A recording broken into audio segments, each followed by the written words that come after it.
The majority of adults have lost a significant amount of their functional mobility, and this shows up as having trouble picking things up off the ground, having trouble getting up from a seated posture, or just general low-grade low back and hip pain. And there are three areas that contribute to the majority of these issues. First is external and internal rotation. And you need rotation to be able to do things like a deep squat or even something like walking or running. Every time you draw your knee forward in front of you, your leg goes into a slight internal rotation, and when you kick your leg back, it goes into external rotation. And if you're lacking that mobility, your body is going to compensate in other areas, like your low back or your knees. So an easy way to test if external rotation is something that you need to work on, you can just try to come into a cross-legged seated posture. And if this looks like you, where your knees can't come down towards the ground, and you're rounding your back trying to hold yourself up, or you need to hold on to your knees to find this posture, then this is a good sign that you need to work on your external rotation.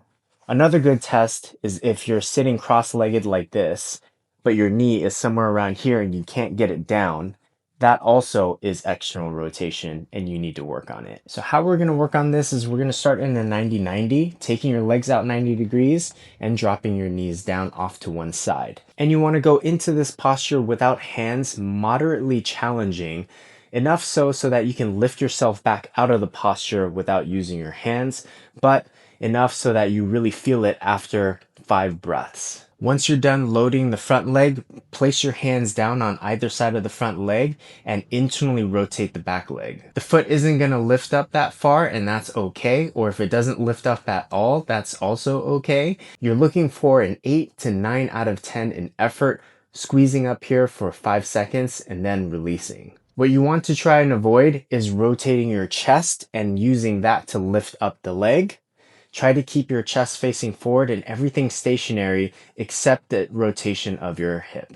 The second key part to this is the ability to take the leg out to the side and back in towards midline, abduction and adduction. And we're going to work on this by building a bit of strength along with our flexibility.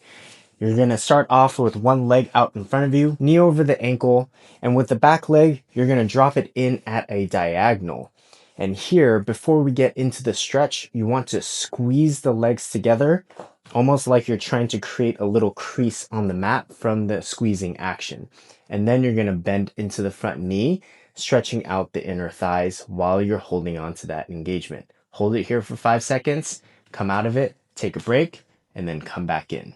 The third thing is hip flexion and extension, the ability to draw the knee in tight towards your chest and kick it back away from you. So the way we're going to work on this is in a lunge position. And you want to take this about as wide as you can, as opposed to drawing the knee directly underneath the spine. You're going to try and bring your pelvis forward. But we are not sinking our hips down into the ground, and we're not making this passive. So I want you to push down into the front leg, find a slight lift in the pelvis, and then squeeze your glute. You're going to feel a posterior tilt in the pelvis as you squeeze, and then you'll feel a deeper stretch happen in your psoas. If you want to make this more challenging, you could always come off the back knee and introduce even more strength. You're going to hold it here for 5 breaths and then give yourself a break and then do it again.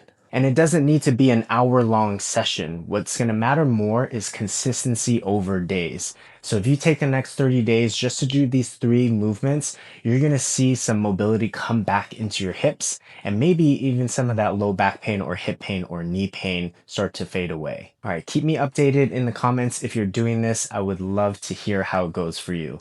I'll see you on the next one.